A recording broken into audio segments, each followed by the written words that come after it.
I think whether you like Centime or not, whether you like to use Centime software or not, whether you could benefit from Centime software is not the point. We hope that in future sessions that we'll dig into this in more detail. What does it actually mean for somebody to gain confidence that an accounts payable automation software is doing what they expect it to do? Right? Because too much of this can be the kind of vendor waving the flag to say, hey, listen, I'm great, I'm better than everybody else, and this and that, and buy my software.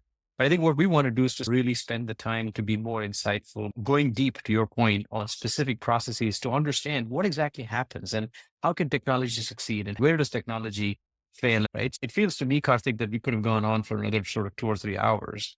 But I think we'll have to leave it here. And in future episodes of Cash Flow Matters, we will dig into some of these individual components in a little bit greater depth.